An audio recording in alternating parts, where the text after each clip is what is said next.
Memorial Park, el Parque del Recuerdo, un lugar rodeado de naturaleza donde encontrarás la paz y tranquilidad en cada recorrido. Memorial Park, espacio para recorrer y recordar. Bien, converso con doña María René Álvarez, diputada cruceña, porque se va a llevar a cabo una petición de informe del 9 de enero del año 2023. Estamos a 18 de mayo del año 2023. Se va a requerir del señor ministro de Gobierno, Eduardo del Castillo del Carpio, explique la detención, en todo caso el secuestro de Luis Fernando Camacho, ¿correcto? Correcto. ¿Cómo está, Carlos? Muchísimas gracias. Un saludo cordial a toda la audiencia. En realidad es una interpelación que se hace en la Asamblea Legislativa, donde estamos presentes los miembros de las dos cámaras de diputados. Y evidentemente aquí estos planteamientos que se hacen, o sobre todo vulnerar, digamos, las fechas de presentaciones ya prácticamente recurrentes en la Cámara de Diputados. ¿Y por qué lo digo de esta manera?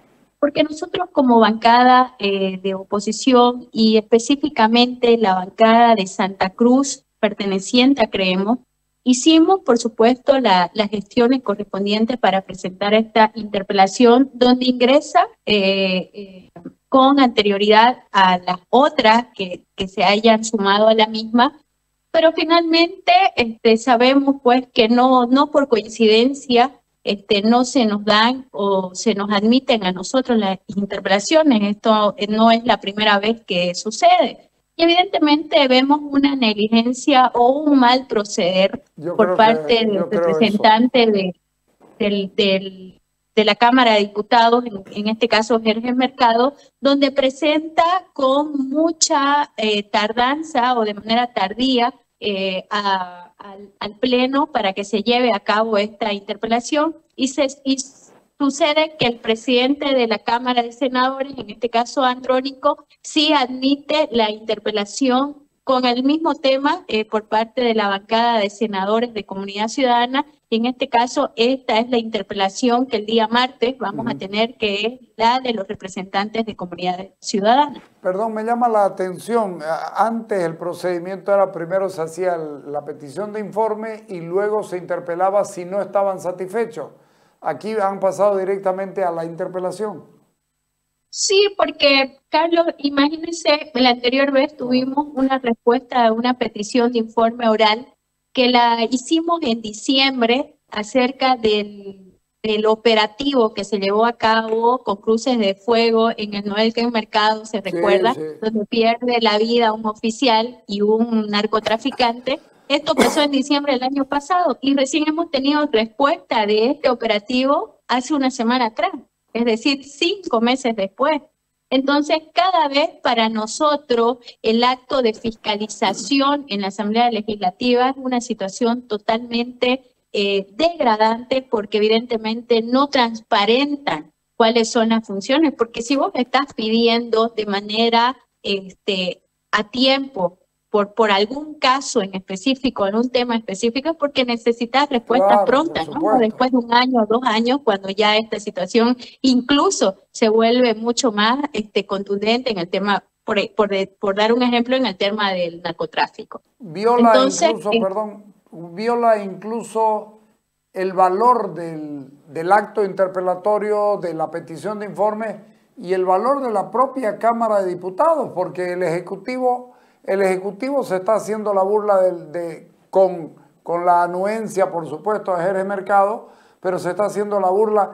Veo que tienen ustedes unas peticiones de informe al mismo del Castillo que están marcadas para el mes de diciembre. Hasta diciembre le puede pasar cualquier cosa y se van a quedar sin nada. O finalmente cuando llegue diciembre será extemporánea porque ya no pueden solucionar ni reconducir absolutamente nada. Correcto. Y bueno, y esta es una falta obviamente de transparencia, ¿no? Porque yo siempre digo, no es que van a ir a responderle a los diputados, nosotros estamos en representación pues de la población y la ciudadanía necesita las respuestas correspondientes, ya que no hay transparencia en el actuar de los distintos ministerios, ya que no actúan obviamente dando las certezas o las respuestas que espera el pueblo boliviano. Y aquí no el primer acto de vulnerabilidad en todo caso y de no cumplir con el reglamento lo vienen haciendo los mismos titulares de las distintas cámaras, en este caso en específico Jorge Mercado, porque digo yo, si es que has presentado una interpelación con una fecha anticipada, no puede proceder pues otra. Pero aquí lo hacen a propósito. ¿Por qué? Porque los interpelantes en este caso éramos los representantes cruceños. En este caso, los representantes del partido del gobernador que hoy se encuentra secuestrado. Los que queremos respuesta del proceder del secuestro y del atropello, por supuesto, de la primera autoridad del departamento de Santa Cruz.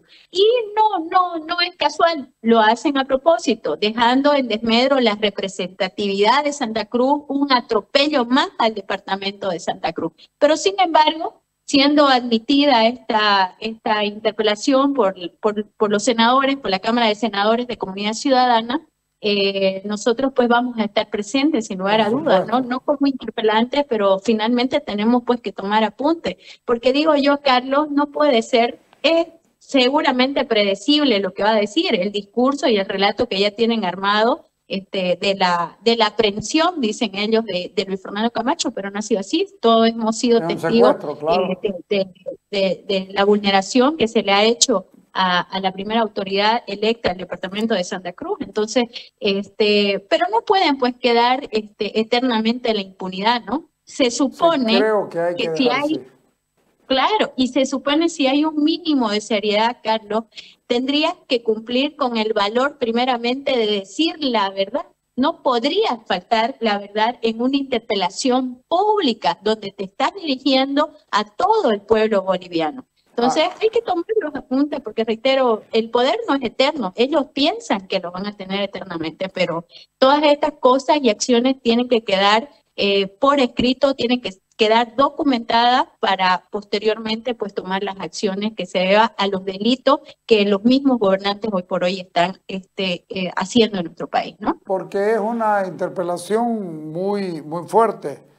Primero, violaron la sentencia constitucional 240-2019 /S2 que dice durante la vacación judicial anual queda prohibida la ejecución de mandamientos de aprehensión, apremio o detención preventiva. Es el caso del gobernador Camacho. Pero además no se le presentó un mandamiento de aprehensión, se actuó sin presencia fiscal, se actuó con violencia, se actuó con gente encapuchada. Es decir, fueron secuestradores al mando de alguien que también se pregunta quién fue.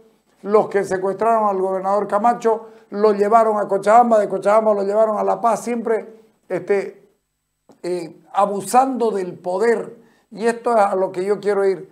Yo sé que Del Castillo va a contestar lo que le dé la gana, pero no importa, queda la constancia de la mentira, y la mentira en algún momento tendrá que ser develada. Ahora, pregunto, ¿le importa a Del Castillo que le descubran la mentira?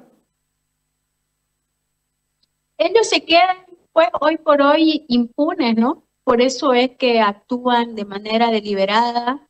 Ellos han intentado fabricar un discurso, si lo ve usted, que no tiene aún el contenido o el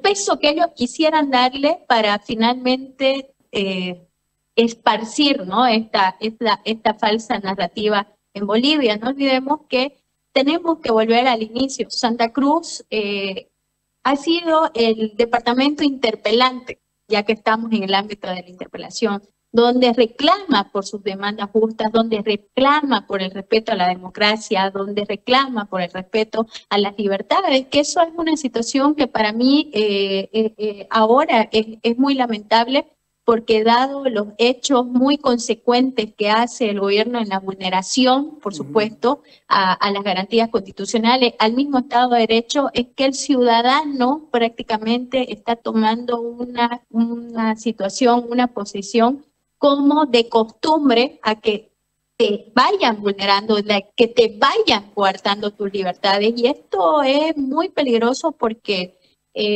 para repensar, en replantear un nuevo proyecto para este país, mínimamente tiene uno que luchar hasta las últimas consecuencias porque te respeten, por supuesto, los principios de democracia y libertad que están establecidos además en la Constitución Política del Estado. Entonces,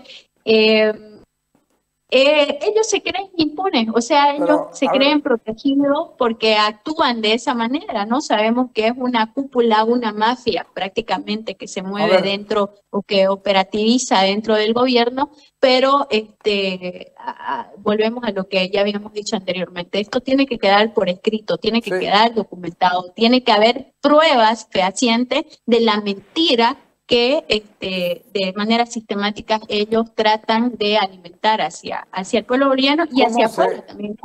¿Cómo se arregla, cómo se arregla después esta degradación de la democracia y del Estado de Derecho? Porque son dos hechos en uno.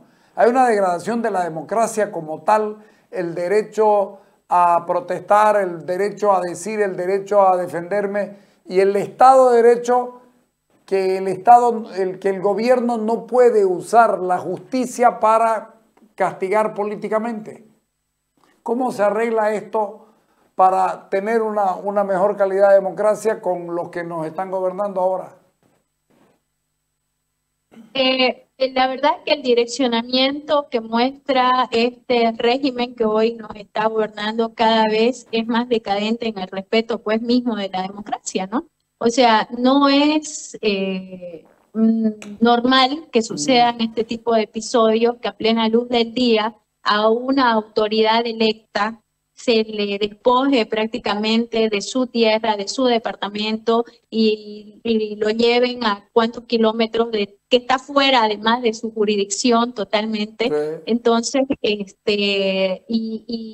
esto ya lo vienen vulnerando de manera de incremento, ¿no? Esto tiene que ser, por supuesto, en un replanteamiento de una nueva forma social, política, económica que pueda presentarse para nuestro país, porque ya esto nos está consumiendo bastante, Carlos, y las calles lo dicen de esa manera. El ciudadano normal y común lo siente el atropello, por supuesto, siente la decadencia en la libertad económica. Además, hablemos también de la libertad económica. Coartar las libertades es un acto muy peligroso, es un acto agresivo prácticamente a la estabilidad que se considera pues de la supervivencia en todo caso en una sociedad o en un país, ¿no? ¿Será posible que les den la palabra a ustedes en el acto interpelatorio como una concesión o definitivamente no? ¿Y quién va a hablar por ustedes a nombre de Comunidad Ciudadana? Porque estará Comunidad Ciudadana hablando, pero alguien de Creemos también tendrá que estar ahí en el Senado, porque se puede adscribir a la interpelación. No, en realidad las palabras los van a tener los interpelantes, ¿no? Es por eso que digo que no es pues una coincidencia o podrían llamar algún acto burocrático, digamos, ¿no? Que no se tomó en cuenta, un acto administrativo, porque ellos son fáciles para poder tapar de estas situaciones de vulneración flagrante, además del reglamento de la Cámara y de la Asamblea Legislativa. Entonces, aquí el reglamento dice que los interpelantes son los firmantes, en este caso los senadores de Comunidad Ciudadana. Nosotros sí vamos a emitir una nota remitiendo que se tome en cuenta que se ha vulnerado la prelación en todo caso, porque nosotros hemos presentado en primera instancia. Sí. Y la voz de Santa Cruz una vez más se ve atropellada, Carlos, en la Asamblea Legislativa. porque el abuso, el desmedro va hacia el departamento de Santa Cruz. Pero sí vamos a estar, por supuesto, presentes, estamos habilitados para estar presentes en esta sesión, tomando apunte, haciendo notar además a la ciudadanía de las vulneraciones flagrantes. O sea, esto está constituido como un delito, entonces lo que se ha hecho, lo que se ha animado, se ha atrevido a hacer este gobierno, finalmente tiene que estar documentado y no puede pasar desapercibido. Esto tiene que ser notorio y, por supuesto, nosotros también hacemos un llamado, Carlos, a los distintos organismos internacionales a los que nos hemos apersonado ante esta situación de vulneración. Sí. Tienen que hacer seguimiento, tienen que ser veedores. Esta gente no puede quedar en impunidad eternamente y de esta manera, pues, se tiene que develar y dejar en evidencia este falso discurso que viene utilizando este régimen que prácticamente actúa de manera autocrática, dictatorial, un proceder totalmente muy alejado a lo que es el respeto de la democracia y libertad en nuestro país, ¿no? La CIDH está investigando 21 casos de violación de los derechos en Bolivia, entre ellos el del gobernador Camacho. Correcto. Y hay ¿cómo se dice? Un portal, una plataforma aperturada que nosotros hicimos como petición de medida cautelar en todo caso. Entonces, esto va a servir además para alimentar toda la situación que necesitamos, pues, para dejar en evidencia el proceder de este gobierno, ¿no? Ok, te agradezco muchísimo. Vamos a estar al tanto de lo que ocurra y cualquier cosa nos avisás, por favor. Muchísimas gracias, Carlos. Claro que sí, esto tiene que ser de manera pública. Vamos a hacer las transmisiones por las redes sociales, que es a lo que a nosotros nos queda, Carlito. A nosotros como oposición nos queda transparentar el trabajo que realizamos de esta manera. Okay, muchísimas gracias. Bueno, ya lo sabemos, hay un acto interpelatorio al ministro de Gobierno, le va a importar un cuerno, pero no importa, hay que hacerlo, es imposible no hacerlo, es imposible no estar presente. A propósito de 21 casos de violaciones, ponerla a la nota de Rubén Darío Cuéllar, hablando de esto, porque Rubén Darío Cuéllar tiene, con razón, una cierta desconfianza en la CIDH, porque dice intentan lavar su imagen anunciándonos la investigación de los 21 casos, porque la CIDH ha ido y ha vuelto, pero al final como que termina comportándose como la norma indica, pero de todas maneras siempre te deja la sensación de que mucho no le importa. Ahorita se la ponemos. Que por fin la CIDH ha empezado a agilizar las denuncias que había recibido en contra del Estado boliviano por violaciones a los derechos humanos que se han cometido básicamente en el último tiempo. Y cuando hablo del último tiempo, hablo del 2006 para adelante. Aunque algunas de las causas que están en etapa de fondo en la CIDH son anteriores a ese periodo, la gran mayoría de las denuncias que cuentan ya con informe de admisibilidad son las referidas a violaciones de los derechos humanos que se han cometido durante este periodo de tiempo de los últimos 17 años. ¿Qué significa esto? Bueno, yo tengo la certeza que todos estos procesos van a concluir cuando termine la fase de estudio de fondo, con muchos de ellos derivados a la Corte para iniciar procesos judiciales de reparación de los daños infringidos a las víctimas y en general con condenas al Estado boliviano por la flagrante violación de los derechos humanos. Esta es una demostración de que en Bolivia se cometen todo tipo de violaciones de derechos humanos que normalmente son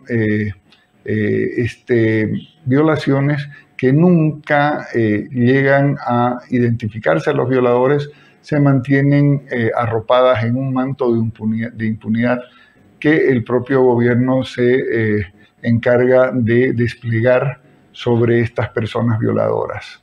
cuando usted me dice que podría venirse como sanción el tema de resarcimiento para el Estado, ¿qué pasa con los administradores de ese momento del país, del Estado, con quienes fueron gobierno, administraron justicia? ¿Tienen cierto grado de responsabilidad? ¿Hay sanción para ellos o simplemente Normalmente en la sentencia de la Corte Interamericana en un caso de violación de derechos humanos, uno de los puntos fundamentales que exige la Corte es de que se lleve adelante un proceso de investigación para dar con los responsables individuales de esas violaciones, ¿no?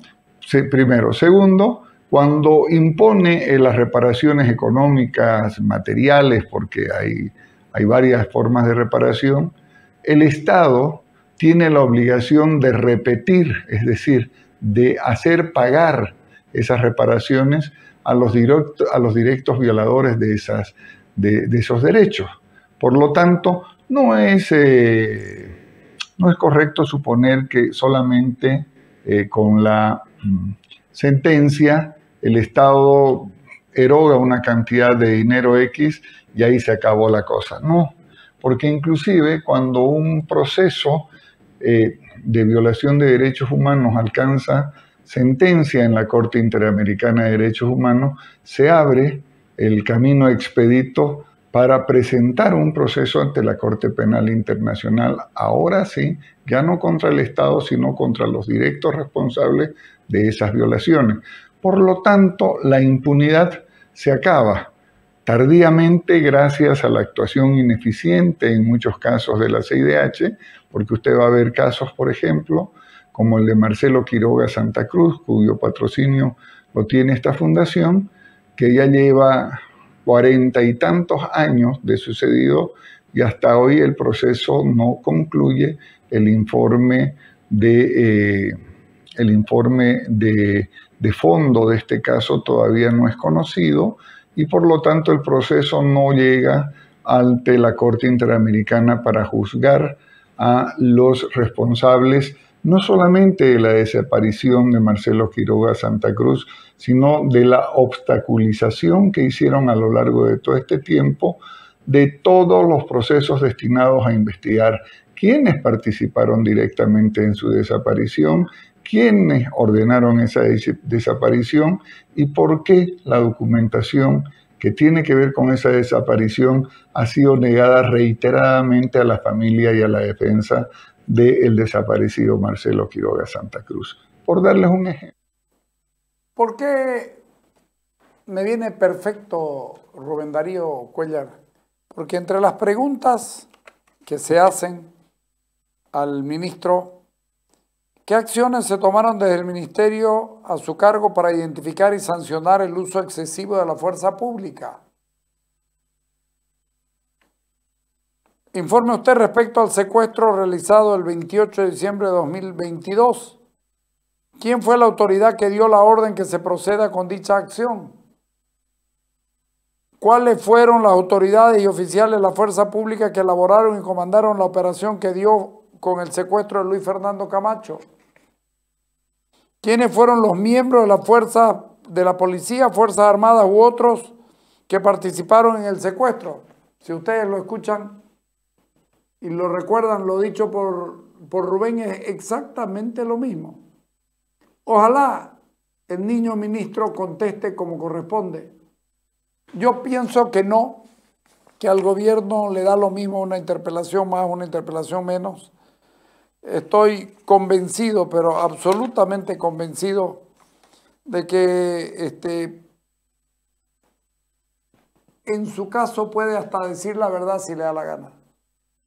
Nada va a cambiar, porque lo van a salvar, porque en este país el que tiene el poder maneja la justicia, lamentablemente, y no es posible hasta ahora lograr la independencia de poderes como hubo alguna vez en este país. Vamos al corte y venimos ahorita.